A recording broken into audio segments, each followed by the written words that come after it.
बिस्मिल्लाहिर्रहमानिर्रहीम। अस्सलाम वालेकुम नाज़रीन, प्रोग्राम खबर की खबर के साथ मैं हूं आपका मेज़बान डॉक्टर बुलंद इकबाल। नाज़रीन, आज सबसे पहले हम उस खबर के हवाले से बात करना चाहेंगे जो आज दोपहर से ही तमाम मीडिया हाउसेस की स्क्रीन पर चलती रही, यानी पाकिस्तान के तालीमी इदारे जो हैं मुल्क भर के, वो अब 26 नवंबर से 24 दिसंबर तक बंद कर दिए जाएंगे। लेकिन तालीमी इदारों में ऑनलाइन एजुकेशन, यानी जो जिस तरह से जूम या जो डिफरेंट वेबसाइट्स के थ्रू एजुकेशन दी जाती है वो दी जाती रहेगी। साथ साथ वफाकी वज़ीर तालीम शफ़क़त महमूद साहब का ये भी कहना था कि किसी भी सूरत तालिब इल्मों को बग़ैर इम्तिहान के इस साल प्रमोट नहीं किया जाएगा। हालांकि आपको बताते चलें कि टॉप ट्रेंड्स ट्विटर पे जो है वो शफ़क़त महमूद साहब रहे हैं, इसलिए कि जो तालिब इल्म हैं, तलबा और तालिबात, उन्होंने शफ़क़त महमूद साहब को टॉप ट्रेंड बनाया और बड़ी खुशी का इजहार किया। हैरत की बात यह है कि किसी मुल्क में जिसमें तालीम की या ख्वानगी की शरह कम हो, वहाँ स्कूल के बंद होने पे जश्न मनाना जो है ना, वो कोई अच्छी अलामत नहीं है। यानी हम पहले ही दुनिया में ख्वानगी की शरह में काफ़ी पीछे हैं, और उसके बाद इस साल कोरोना की वजह से पूरे साल अगर ये कहा जाए कि पढ़ाई बिल्कुल नहीं होगी तो गलत ना होगा। तारीख़ में पहली बार बग़ैर इम्तिहान के स्टूडेंट्स को पास भी किया गया, और उम्मीद ये की गई कि शायद अब तालीमी इदारे जो हैं वो अब काम करेंगे, बच्चे स्कूल जाएंगे और तालीम का सिलसिला जो मुनक़ता हो गया था उसे दोबारा से बहाल किया जाएगा। लेकिन अफसोस के साथ कोरोना ने एक दफ़ा फिर सर उठा लिया, कोरोना फैलना शुरू हो गया।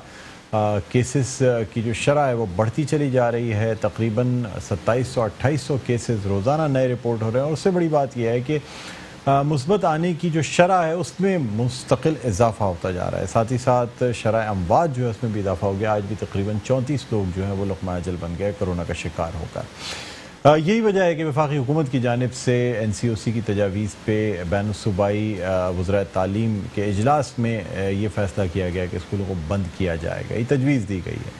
साथ ही साथ NCOC का इजलास वज़ीर आज़म इमरान खान की सरबराही में भी कल होगा, और उसमें भी जायज़ा लिया जाएगा इन तजावीज़ का कि किस तरीके से कोरोना के फैलाव की रोकथाम की जाए। नाज़रीन, हैरत की बात यह है कि एक वक्त वो था जब सिंध हुकूमत की जानिब से लॉकडाउन और तालीमी इदारों को बंद किया जा रहा था, और वफाकी हुकूमत की जानिब से ये कहा जा रहा था कि तालीमी इदारे बंद ना किए जाएँ, लॉकडाउन ना किया जाए। अब सिंध हुकूमत का ये कहना है कि स्कूल खुलने चाहिए, स्कूलों को बंद नहीं किया जाना चाहिए। लेकिन वफाकी हुकूमत की जानिब से, बल्कि वज़ीर आज़म इमरान खान की जानिब से आज ये भी इंदिया दे दिया गया है कि शायद मुकम्मल लॉकडाउन पे भी जाना पड़ जाए। सूरत हाल क्या है, स्कूलों को आखिर बंद करने की ज़रूरत क्यों पड़ रही है, इस हवाले से हम गुफ्तगू करेंगे। आज हमारे साथ स्टूडियोज़ में जो मेहमान मौजूद हैं वो हैं all Sindh private schools and college association के चेयरमैन हैं, हमारे साथ मौजूद हैं जनाब हैदर अली साहब। अस्सलाम वालेकुम। वालेकुम सर, आपको खुशामदीद कहते हैं प्रोग्राम। बहुत शुक्रिया सर। पहला सवाल तो आपसे ये करना चाहूँगा कि स्कूल एक तवील अरसे के बाद खोले गए और SOPs के हवाले से बताया गया। मुझे बताएं, स्कूल खुलने के बाद क्या हाज़िरी रही स्कूलों में ओवरऑल? अगर मैं पूछूं कि क्या 50% से ज़्यादा तालिब इल्म आते रहे स्कूल में? बिस्मिल्लाहिर्रहमानिर्रहीम। सबसे पहले तो डॉक्टर साहब आपका बेहद शुक्रिया कि आपने इतने हसास और अहम मौजू पर हमें मौका दिया। जहाँ तक आपके सवाल का ताल्लुक़ है, तो 7 महीनों के तालीमी अदारों की बंदिश के बाद जब 28 सितंबर और 30 सितंबर को तालीमी अदारे खोले गए, तो 1 से 1.5 माह के दौरान ये देखने में आया कि अव्वलन तो 25 से 30% बच्चे मुकम्मल तौर पर स्कूल वापस ही नहीं आ सके। जो बच्चे आए स्कूलों में उनकी हाज़िरी का तनासुब भी 60 से 70% तक रहा। तो इस तरह उन ख़दशात की तस्दीक हो गई कि जो इंटरनेशनल लेबर ऑर्गेनाइजेशन ने और यूनिसेफ ने ड्यूरिंग कोविड-19 कहा था कि कम अज़ कम 1 करोड़ से ज़्यादा बच्चे दोबारा स्कूलों में वापस नहीं आ सकेंगे। तो इतनी ख़तरनाक सूरत हाल इस वक्त भी है, और ख़ास तौर पर वो मुल्क जहाँ बमुश्किल 58 से 59% आबादी जो है वो शरह ख़वानदगी की फ़हरिस्त में आती है, और जहाँ इस तरह की सूरत हाल है कि 60 से 65% आबादी जो है वो इंटरनेट की सहूलत ही से महरूम है। और जहाँ तक शहरी इलाकों में या छोटे कस्बों में सहूलियात का ताल्लुक़ है तो वहाँ भी गैजेट्स या कनेक्टिविटी या इलेक्ट्रिसिटी इतनी आइडियल पोजीशन में नहीं है कि जिसे आप ये कह सकें कि हम होम बेस्ड लर्निंग का कोई अल्टरनेटिव जो है वो दे सकेंगे। किसी घर में बमुश्किल अगर एक स्मार्टफोन है, एक ऐसा मोबाइल है जिस पर बात हो सकती है या क्लास अटेंड की जा सकती है, तो मोबाइल की छोटी सी स्क्रीन और 2 से 3 बच्चे अगर वालिदैन के हैं तो उनका भी मामला पेचीदा तर हो जाता है। तो तजर्बे में ये सब बातें आईं। पहली बात कि 25 से 30% बच्चे वापस ना आ सके स्कूलों में, जो बच्चे हाजिर हुए 50, 60, 70% से ज़्यादा हाज़िरी नहीं हो सकी, और 95% तालीमी अदारों में ऑनलाइन की फैसिलिटी जो है वो नहीं है और ना ही उससे ये बच्चे फ़ायदा उठा सके। हैदर साहब, मुझे बताइएगा कि क्या स्कूलों में SOPs को फॉलो किया जाता रहा वाकई? ये सवाल आपका बहुत दिलचस्प है जो हमसे सुबह से शाम तक पूछा जाता है। तो मैं इसमें रेफरेंस दूंगा NCOC के सरबराह असद उमर साहब के एतराफ़ का और शफ़क़त महमूद साहब के इस एतराफ़ का, जिसमें उन्होंने कहा था कि दिगर शोबाहाए ज़िंदगी के मुकाबले में तालीमी अदारों में SOPs का ज़्यादा ख्याल रखा जा रहा है, और ये कि हरगिज़ तालीमी अदारे जो हैं वो कोरोना के फैलाव का सबब मेरे पास नहीं है। कुछ दिनों पहले, एक हफ्ता कबल जो है ना, टीचर्स एसोसिएशन की जानिब से एक बाकायदा ख़त भी आया। उन्होंने 6 स्कूलों के नाम दिए और बाकायदा कंप्लेन की कि इन 6 स्कूलों में, मैं नाम नहीं लेना चाहूँगा, निजी स्कूल हैं, कि SOPs की बिल्कुल पासदारी नहीं होती। ये तो वो 6 स्कूल हैं जिनका कि टीचर्स एसोसिएशन ने जिसकी निशानदेही कर दी है। लेकिन क्या मतलब ऐसे बहुत से स्कूल देखने में आए जहाँ पे जो है ना वही कोई SOPs का ख्याल नहीं रखा गया। डॉक्टर साहब, 1.25 लाख से ज़्यादा पूरे पाकिस्तान में प्राइवेट स्कूल्स हैं और 13,000 से ज़्यादा जो है वो सिंध में प्राइवेट स्कूल्स हैं। मैं आपसे ये गुजारिश कर दूं कि सबसे पहले हमने सूबे सिंध के महकमा तालीम के साथ मिलकर SOPs बनाए, और सबसे ज़्यादा जो तवील और कॉम्प्रिहेंसिव SOPs थे वो सूबा सिंध के तैयार हुए, और हमने पहले दिन से इन तमाम चीज़ों को शेड्यूल में डाल दिया।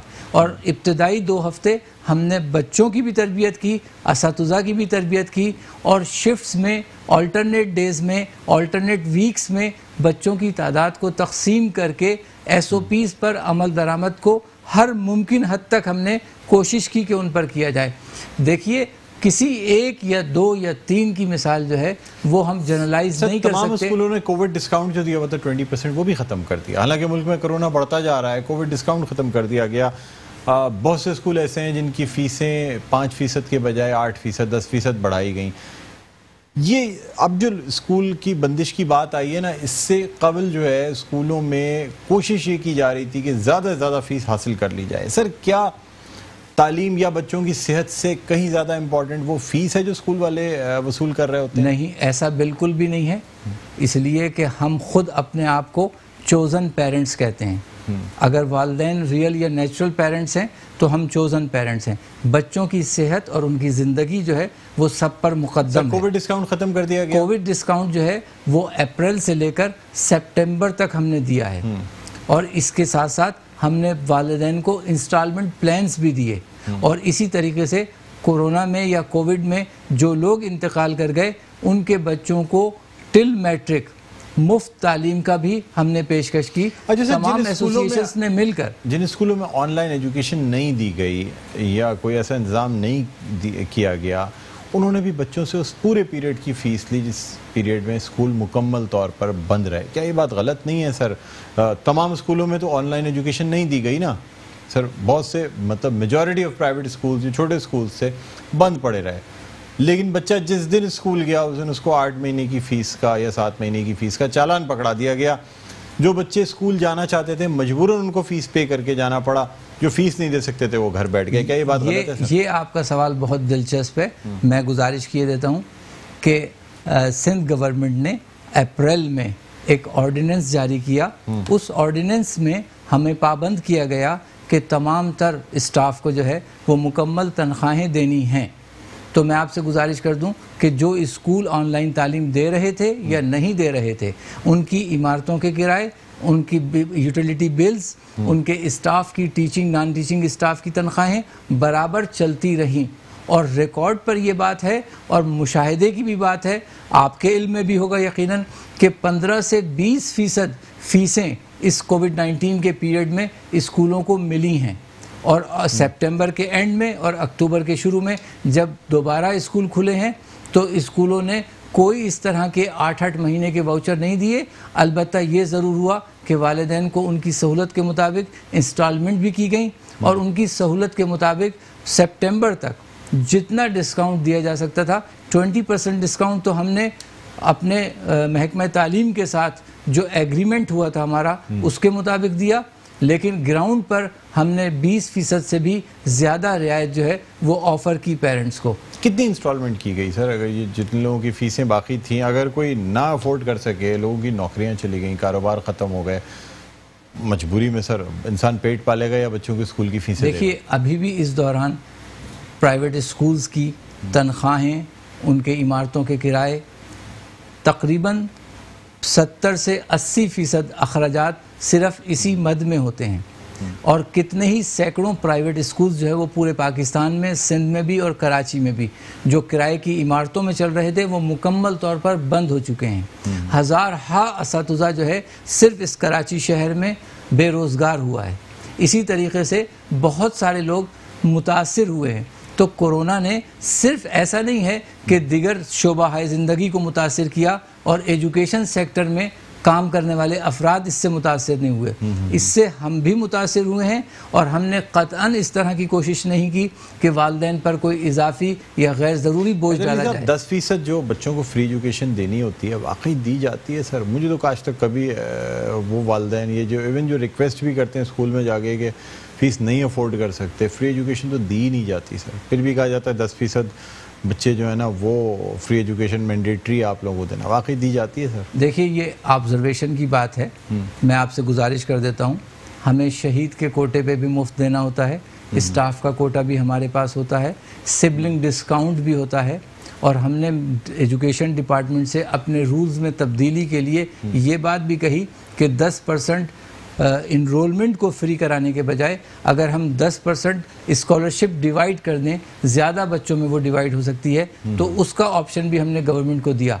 लेकिन अगर आप हमारे पास कैलकुलेशन लेंगे तो हर स्कूल में कमोबेश, और ख़ास तौर से जो मीडियोकर स्कूल्स हैं, जो दरमियाने दर्जे के स्कूल्स हैं, उनमें आपको 10% से ज़्यादा ही इंशाअल्लाह ताला ऐसे बच्चे मिलेंगे जिनके साथ या तो 100% रियायत की जाती है या 50% रियायत की जाती है, 25% रियायत की जाती है। सारे डिस्काउंट्स जो है वो हम देते हैं। ठीक है हैदर साहब, आपसे मज़ीद गुफ्तगू करेंगे, एक छोटा सा वक्फा लेना चाहेंगे। वक्फे के बाद दोबारा आपकी खिदमत में हाजिर होंगे तो हम मज़ीद कुछ एजुकेशनल इंस्टीट्यूशंस के सरबराहान से बात करेंगे और जानेंगे कि उनका क्या मौक़िफ़ है, और सियासी मौक़िफ़ भी जानेंगे कि आखिर क्या स्कूलों को बंद होना चाहिए, नहीं होना चाहिए, क्या कोई फ़ैसला इस किस्म का भी आने वाला है कि स्कूलों की जानिब से खिलाफ वर्जी की जाएगी। इन तमाम मौज़ूआत पर बात होगी, कहीं ना जाइएगा, देखते रहिए प्रोग्राम खबर की खबर।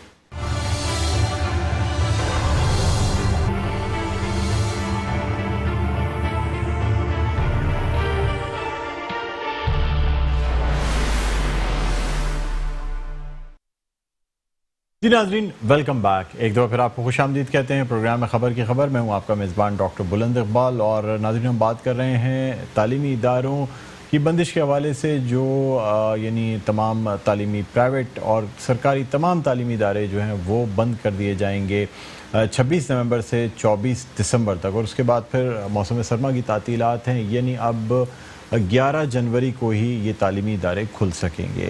अब हम नाज़रीन बात करना चाहेंगे, हमारे साथ इस वक्त ऑनलाइन मौजूद हैं सरबरा बैतुल माल सिंध हैं, रहनुमा हैं पाकिस्तान तहरीक इंसाफ के, और बानी हैं इक़रा यूनिवर्सिटी के हुनैद लाखानी साहब। अस्सलाम वालेकुम हुनैद साहब, आपको खुशामदीद कहते हैं प्रोग्राम खबर की खबर में। थैंक यू जी सर। तालीमी इदारों के क्लोजर के हवाले से आज वफाकी वज़ीर शफ़क़त महमूद साहब ने जो है वो ऐलान कर दिया कि 26 नवंबर से तालीमी इदारे बंद कर दिए जाएंगे। दूसरी जानिब सिंध हुकूमत की जानिब से ये कहा गया है कि तालीमी इदारों को बंद ना करने की तजवीज़ दी गई थी। अगर हम माजी में देखें तो स्कूल्स या लॉकडाउन सिंध हुकूमत की जानिब से कहा जाता था कि लॉकडाउन किया जाए, तालीमी इदारे बंद करने ज़रूरी हैं। अब पहले वफाकी हुकूमत कहती थी कि तालीमी इदारे ना बंद किए जाएँ। सर अब सिनेरियो बिल्कुल डिफरेंट है। क्या समझते हैं सर, कोरोना के फैलाव की रोकथाम हो रही है या कहीं कोई सियासी अंसर शामिल है? डॉक्टर साहब बहुत बहुत शुक्रिया मुझे लाइन पे लेने का। आज सुबह से इसके ऊपर बहुत ज्यादा शोर मच रहा है, लोग परेशान हैं और मैं समझता हूँ कि पेरेंट्स के लिए भी ये काफी बात जो है वो बहुत डिफिकल्ट फैसला है। एक तरफ वो अपने बच्चे की जान और उसकी सेहत की परेशानी में है, दूसरी तरफ कोरोना की वबा जो है वो उनको, उनके बच्चों को, उनके फैमिली मेंबर्स को खतरे में डालेंगे।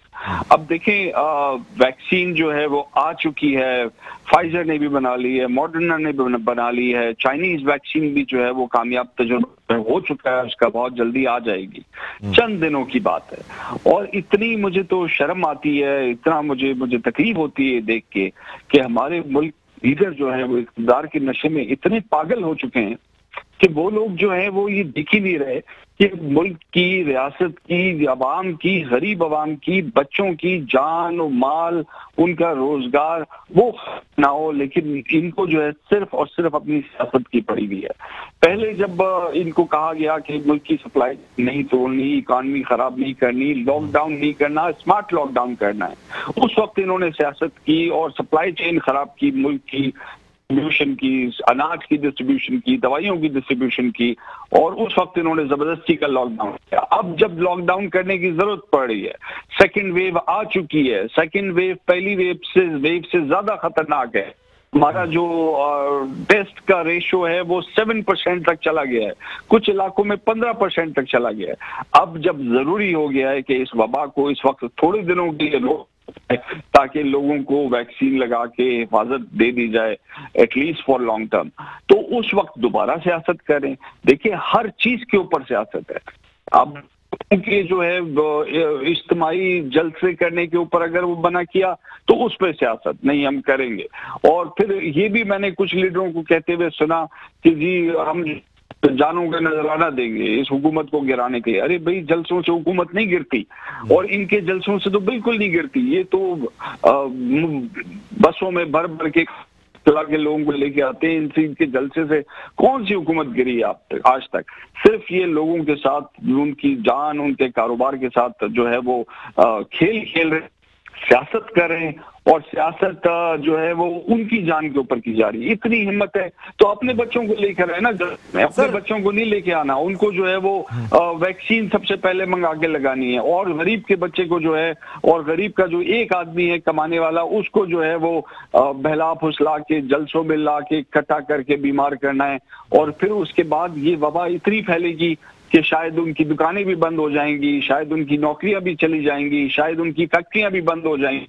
तो ये मुल्क को नुकसान पहुंचा रहे हैं। सियासत जो है वो इक़्तिदार के लिए सिर्फ ये लोग कर रहे हैं, मुल्क के लिए नहीं कर रहे। मुल्क सर ये बताइएगा कि अपोजिशन का ये भी हुनैद साहब, अपोजिशन का ये भी मौक़िफ़ है कि शायद पीडीएम की तहरीक को रोकने के लिए, दबाने के लिए भी लॉकडाउन ये तमाम चीज़ें की जा रही हैं ताकि तहरीक जो है ना जोर ना पकड़ सके। सर इसमें किस हद तक की सदाकत है? तो ये फ्रांस की हुकूमत भी उनकी पीडीएम की तहरीक को रोकने के लिए कर रही है, ऑस्ट्रिया की हुकूमत भी पीडीएम की तहरीक को रोकने के लिए कर रही है, जर्मनी और पोलैंड की हुकूमत भी पीडीएम के कर रही है। अरे भाई पूरी दुनिया इसके ऊपर ख्याल कर रही है, थोड़े दिनों की बात है, थोड़े दिनों बाद जलसा कर लीजिएगा। ये हर चीज के ऊपर, मैं तो भी कह रहा हूँ, हर चीज के ऊपर सियासत कर रहे हैं।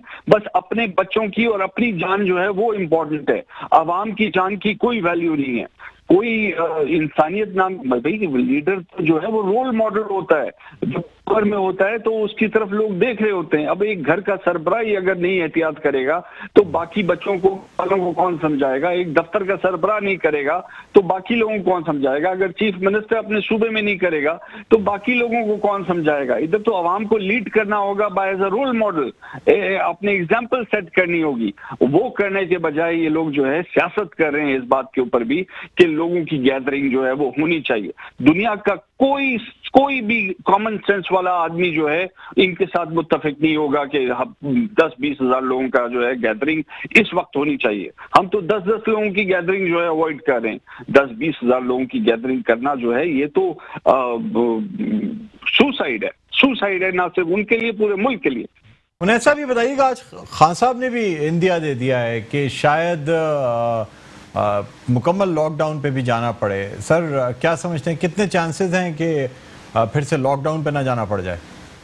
देखिए, मैं समझता हूँ खान साहब की जो स्मार्ट लॉकडाउन की पॉलिसी थी उसको पूरी दुनिया ने सराहा है और उसका इम्पैक्ट ये है कि पूरे रीजन में रिसेशन में चली गई है इकॉनमी और पाकिस्तान की इकॉनमी अभी भी ग्रोथ पे है। हमारा टेक्सटाइल सेक्टर ग्रो कर रहा है, हमारा फार्मास्यूटिकल सेक्टर ग्रो कर रहा है, हमारा केमिकल फर्टिलाइजर सेक्टर ग्रो कर रहा है, हमारी कार इंडस्ट्री ग्रो कर रही है, हमारा इधर जो है वो ज़री मुबादला जो हमारा लोगों के पैसे आते हैं माहवार दूसरे मुल्कों से वो हमारे बढ़ रहे हैं, फॉरेन डायरेक्ट इन्वेस्टमेंट बढ़ रहा है। तो इस वक्त जो है लोगों को वबा को फैला के और इस किस्म की बेवकूफाना हरकत करके हम मुल्क के साथ जो है वो गलत काम करेंगे, ज्यादती करेंगे। इस वक्त होश के नाखून करने चाहिए और मैं लोगों से भी दरख्वास्त करूंगा कि वो खुद जब देख रहे हैं कि लोग गलत बात कर रहे हैं, ये लोग तो वो थे जो रो के टेलीविजन के ऊपर हाथ जोड़ के आंसू बहाते थे थोड़े दिनों पहले तक कि बंद कर दो खुदा के लिए, और अब जो है ये इनका कैसे स्टांस चलेगा? अभी तो नंबर ज्यादा हैं, अभी तो मरने की शरह भी ज्यादा है, अभी तो कोरोना फैलने की शरह भी ज्यादा है। तो अब जो है वो कैसे इनका वो हो गया, खुद को कोरोना हो चुका है, खुद कोरोना से निकल चुके हैं, इम्यून हो चुके, तो अवाम की परवाह छोड़ दी है। अच्छा सर, ये बता दीजिएगा, आखिरी सवाल आपसे करना चाहूँगा, हुसैन लखानी हॉस्पिटल में जो कोविड यूनिट और इमरजेंसी बनाई गई है, सर क्या सरकारी अस्पताल की तरह हुसैन लखानी हॉस्पिटल के भी कोविड वार्ड फुल है या जगह मौजूद है? 2 हफ्तों से कोविड वार्ड फुल है, वहां पे वेंटिलेटर के ऊपर लोग मौजूद हैं अभी, और नए आने वाले पेशेंट्स जो हैं वो वेट लिस्ट पर हैं और उनको एम्बुलेंस में डाल के दूसरे हॉस्पिटल भेजा जा रहा है। बहुत ज्यादा बुरा हाल है। अल्हम्दुलिल्लाह अमवात नहीं हुई, लेकिन फिर भी हमें बहुत ज्यादा और बेड्स की जरूरत है, वेंटिलेटर्स की जरूरत है। इस वक्त सिंध हुकूमत को पूरी की पूरी तवज्जो लगानी चाहिए इमरजेंसी सेंटर्स बनाने के लिए, आईसीयूज बनाने के लिए, वेंटिलेटर्स लगाने के लिए, और एक्सपो सेंटर का उनको दोबारा से स्टार्ट कर देना चाहिए, क्योंकि लोग जो हैं वो दर बदर फिर रहे हैं और उनको वेंटिलेटर्स नहीं मिल रहे। मेरे अपने हॉस्पिटल से रोजाना 4 या 5 पेशेंट जो हैं उनको मना कर दिया जाता है, वापस भेज दिया जाता है, क्योंकि हमारे बेड्स फुल हैं। सो इसका मतलब ये है लोगों के पास हुकूमत की तरफ से कोई सहूलत मुहैया नहीं है, तभी वो इस तरह दर बदर फिर रहे हैं। ठीक है, बहुत शुक्रिया हुनैद लखानी साहब, सरबराह बैतुल-माल सिंध, रहनुमा पाकिस्तान तहरीक इंसाफ और बानी इक़रा यूनिवर्सिटी हमारे साथ ऑनलाइन मौजूद थे। नाज़रीन, अब मज़ीद कुछ बात करना चाहेंगे। हैदर अली साहब हमारे साथ मौजूद हैं, जो कि चेयरमैन हैं all Sindh private schools and college association के। हैदर साहब, आपकी तरफ से एक बयान भी आया, अगर वफाकी हुकूमत की जानिब से नोटिफिकेशन जारी हो जाता है स्कूल की बंदिश का, तो क्या आपकी जानिब से खिलाफ वर्जी की जाएगी आपके स्कूल्स की जानिब से? देखिए डॉक्टर साहब, 2 दिन पहले 21 नवंबर को सिंध में एक एजुकेशन की स्टीयरिंग कमेटी है जो कि हाई पावर्ड कमेटी है, और वो पूरे सिंध के जो तालीमी मामलात हैं वो उनको देखती है, और सिंध के वज़ीर तालीम जो है वो उसको चेयर करते हैं। तो हमने परसों गुज़िश्ता 2 दिन पहले 21 नवंबर को होने वाली स्टीयरिंग कमेटी की इसी मीटिंग के सिलसिले में स्टीयरिंग कमेटी के तमाम ऑनरेबल मेंबरान ने तालीमी अदारों की बंदिश की मुखालिफत नहीं की, बल्कि ये कहा कि देखिए तालीमी अदारे तो अपने SOPs के साथ काम कर रहे हैं या कर सकते हैं, उन पर मज़ीद SOPs की मॉनिटरिंग जो है वो बेहतर की जा सकती है, लेकिन जब तक दूसरे शोबा ज़िंदगी जो है उनमें लॉकडाउन नहीं होता तो उस वक्त तक सिर्फ तालीमी अदारों को बंद करने से जो है वो मामलात बेहतर होने वाले नहीं हैं, या उससे कोई कोरोना को फ़ायदा होने वाला नहीं है, या उस फैलाव को हम रोकने में कैसे मददगार हो सकते हैं कि जब बच्चे मॉल्स में जाएंगे, बच्चे पार्क्स में जाएंगे, बच्चे रेस्टोरेंट्स में जाएंगे, बच्चे पिकनिक स्पॉट्स पे जाएंगे। तो इस तरह की सूरत हाल ये थी कि हमने ये गुजारिश की थी वज़ीर तालीम सिंध से, और जिस पर उन्होंने इत्तेफाक भी किया था कि सिंध की तरफ से ये मौक़िफ़ जाएगा कि तालीमी अदारों का बंद करना जो है वो आखिरी ऑप्शन होना चाहिए, पहला ऑप्शन नहीं होना चाहिए। पहला ऑप्शन, दूसरा ऑप्शन, तीसरा ऑप्शन वो डिपार्टमेंट्स, वो वॉक्स ऑफ लाइफ होने चाहिए जहां एसओपीज जो है वो इग्नोर हो रहे हैं। नोटिफिकेशन कमिश्नर कराची की जानिब से भी आ गया है कि तमाम रेस्टोरेंट्स और होटल्स जो है उनको बंद कर दिया गया है, सवाए इसके कि ओपन एरिया में जो रेस्टोरेंट्स हैं वो खुले रहेंगे, बाकी तमाम कोरोना के फैलाव के पेश नज़र जो है ना ये इफ्तिखार शलवानी साहब की तरफ से वो आ गया। कल से तमाम रेस्टोरेंट्स और जो इंडोर डाइनिंग है उसके ऊपर पाबंदी होगी, डिलीवरी चलती रहेगी। यानी सर अब देखिए ना, मॉल्स भी बंद हुए हैं। बहरहाल हैदर साहब आपसे मजीद बात करेंगे, एक छोटा सा वक्फा लेना चाहेंगे, वक्फे के बाद नाज़रीन दोबारा आपकी खिदमत में हाजिर होते हैं। देखते रहिए प्रोग्राम खबर की खबर।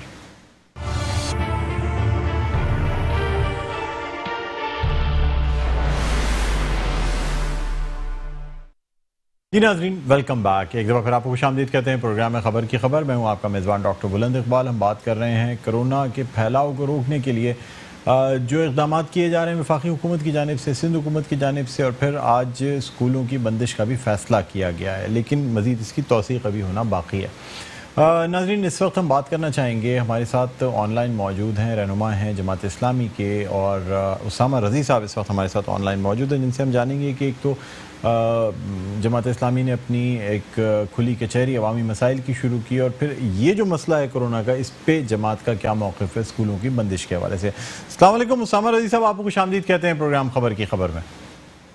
वालेकुम अस्सलाम, बहुत शुक्रिया आपका। जी उसामा भाई, क्या मौक़िफ़ है जमात इस्लामी का? क्या स्कूलों को बंद कर देना चाहिए वफाकी हुकूमत की बात मानते हुए, या सूबाई हुकूमतों को स्कूल खुला रखना चाहिए? क्योंकि अब भी जो फाइनल डिसीजन है वो अभी सूबाई हुकूमतों के पास है कि वो इस तजवीज़ पे किस तरह अमल करते हैं। जी देखिए डॉक्टर साहब, ये कोरोना का मसला तो अब कई महीने पुराना हो गया है, लेकिन जिस तरह की सूरत हाल इस वक्त सूबाई और मरकजी हुकूमत के हवाले से सामने आ रही है, ये इस बात का सबूत फराहम कर रही है कि हमारे हुक्मरान तबकात अभी तक अवाम के इतने संगीन मसले के ऊपर संजीदा नहीं है, और हुकूमती सतह के ऊपर जिस तरह से कोरोना की वबा की सेंसिटिविटी है, इसको जिस तरह से लेना चाहिए था, वो उस संजीदगी का मुजाहरा किसी भी सतह पर नहीं किया जा रहा है। ले दे के बस एक ये फार्मूला सामने अचानक आ जाता है कि फलां चीज बंद कर दो, फलां चीज बंद कर दो, फलां चीज जो कर दो, जबकि हमारे मुल्क में बसने वाले अवाम का और 90% अवाम की सूरत हाल इतनी फरसूदा, इतनी खराब, इतनी पसमानदा है कि आप किसी आइसोलेशन में जाके, किसी तन्हाई के अंदर किसी मसले को लेकर आप कोई फैसला नहीं कर सकते। इस वक्त जो अवाम की माशी और समाजी सूरत हाल है वो इतनी भयानक और इतनी संगीन है, और उसके ऊपर इस पूरे अरसे में दुनिया भर की हुकूमतें अपने अवाम की बहबूद के ऊपर काम कर रही हैं, लेकिन माशाल्लाह से हमारी ना सूबाई हुकूमत ने ना मरकजी हुकूमत ने इस हवाले से कोई पेशरफ्त नहीं की, और ये आपस में एक दूसरे के साथ चोट लड़ाना और एक दूसरे के साथ तूतू मैमे की सियासत की नजर कर रहे हैं। कोरोना के मसले को भी ये अपनी तूतू मैमे की सियासत की नजर कर रहे हैं, और अवाम का हाल ये है, देखिए अवाम की अभी इन्हें अपने इंतखाबी और सियासी जलसों के लिए तो इस मसले के ऊपर इनको कोई तशवीश लाक नहीं है कि उससे क्या अवाम के ऊपर उसके असरात पड़ेंगे। इंतखाबात के अंदर पीटीआई ने भी उसी तरह से जलसे किए, खुद पीपल्स पार्टी और मुस्लिम लीग नून ने भी उसी तरह से जलसे किए। ये अपने सारे सियासी अहदाफ के लिए तो इन्हें कभी इस बात का गम नहीं होता कि इसके असरात कोरोना के हवाले से अवाम पे क्या पड़ेंगे, लेकिन अगर कोई तालीम का मसला आ जाए, अगर कोई अवाम की फलाह का मसला आ जाए, अगर कोई इस तरह की सूरत हाल हो, तो इनको सारे गम सताने लगते हैं, इनको सारे उसूल याद आने लगते हैं, इनको सारी बुनियादें याद आने लगती हैं। मैं इस हवाले से एक बहुत ही अहम चीज आपके सामने ये अर्ज करना चाहता हूँ कि कोरोना के हवाले से जो भी लाएअमल इख्तियार करना चाहिए, उस पे अवामी सतह पर और इस मुल्क के जो जिम्मेदार तबकात हैं उन सब की सतह पर संजीदगी का पहलू उस वक्त सामने आएगा जब आप ये बताएं कि कोरोना कोई रिसर्च बेस्ड बात कोरोना के हवाले से हमारे मुल्क में अब तक सामने आ जानी चाहिए थी। पूरी दुनिया में कई ममालिक हैं, यूरोपीय ममालिक हैं, जहां कोरोना ने गैर मामूली असरात डाले, लेकिन अल्हम्दुलिल्लाह पाकिस्तान उस तरह के असरात से महफूज रहा। अगर पाकिस्तान महफूज रहा तो क्या ये महज एक इत्तेफाक था क्या ये कोई रिसर्च बेस्ड, कोई इसमें कोई आपके पास कोई मौक़िफ़ है, उस मौक़िफ़ के हवाले से कोई लायामल है, या आप सिर्फ कयास और अंदाजों के ऊपर जो है वो बातें कर रहे हैं और सिर्फ अपनी बातों की भेंट चढ़ा दें आप इस मुल्क के करोड़ों इंसानों को? तो क्या ये कोई संजीदा तर्ज अमल है? हरगिज हरगिज वो तर्ज अमल नहीं है जिसको इस तरह से कबूल कर लिया जाए। तालीम तबाह हो चुकी है, लोगों का माश तबाह हो चुका है। समाजी सतह पे सूरत हाल यह है कि लोग बसों में एक दूसरे के ऊपर चढ़े हुए बैठे होते हैं, लोग छतों के ऊपर, बसों की सीटों के ऊपर एक दूसरे पे लटके हुए होते हैं। तो कौन से कोरोना की आप बात कर रहे हैं और कौन से सोशल डिस्टेंसिंग की आप बात कर रहे हैं? इस मुल्क की छोड़िए आप, शहर कराची एक गोट की तरह की शक्ल इख्तियार करता चला जा रहा है और शहर कराची की अच्छी, यानी जिसे कहते हैं कि आप मुतमव्विल कच्ची बस्तियां, हो सकता है कि ये इस्तिलाह आपको नहीं लगे, लेकिन यहाँ की जो है अच्छी दरमियाने दर्जे की जो कच्ची आबादियां हैं, गोट नुमा आबादियां हैं, वहां पे आप आके तो देखें सूरत हाल क्या है। आदमी पे आदमी चढ़ा हुआ है वहां पर, और आप कह रहे हैं कि यहाँ पे। उसामा भाई, मैं आपसे फाइनल मैसेज लेना चाहूंगा, क्या कहते हैं कोरोना की रोकथाम के लिए क्या करना चाहिए? स्कूल्स की बंदिश होनी चाहिए या नहीं होनी चाहिए? नहीं, जब तक इसके हवाले से कोई रिसर्च बेस्ड बात नहीं होगी, कोई पोजीशन इख्तियार नहीं की जा सकती। स्कूलों के खुलने से कोरोना के मर्ज के बढ़ने पे क्या असरात मुरतब हो रहे हैं और स्कूलों के ना खुलने से उससे क्या फायदा हो रहा है, ये बात जब तक इल्मी सतह पे मुतय्यन तौर पे किसी डेटा की शक्ल में सामने नहीं आएगी, इसके ऊपर जो भी नुक्ता नजर इख्तियार किया जाएगा वो महज एक मफरूजा होगा, महज एक अंदाजा होगा, और अंदाजे के ऊपर किसी मुल्क की नौजवान नस्ल की तालीम को भेंट नहीं चढ़ाया जा सकता। नहीं चढ़ा। ठीक है सर, बहुत शुक्रिया उसामा भाई, आपने हमारे प्रोग्राम के लिए वक्त निकाला। रहनुमा जमात इस्लामी हमारे साथ मौजूद थे। हैदर साहब, फाइनल वर्ड्स मैसेज लेना चाहूँगा, क्या कहते हैं, क्या आप क्या समझते हैं, स्कूलों को क्या खुले रखना चाहिए या अगर हुकूमत का फैसला होगा तो आप फिर पासदारी करेंगे उसकी? देखिए, जिस तरह से दूसरे कारोबार है ज़िंदगी जो है वो ज़रूरी हैं, और ख़ुद हमारे वज़ीर-ए-आज़म पाकिस्तान ये कह चुके हैं कि अभी हमें कोरोना के साथ जो है वो रहना और जीना सीखना है। ठीक, तो कोरोना ने कहीं नहीं जाना, कोरोना यही है, हमें उसके साथ जीने एडजस्ट करना है, सीखना है। तो मेरी गुजारिश सिर्फ ये होगी, चाहे उसमें NCOC हो या NCC हो या सूबाई हुकूमत हो, हमने कहा कि अगर तालीमी अदारों की बंदिश ज़रूरी होती है तो वो एक आखिरी ऑप्शन होना चाहिए।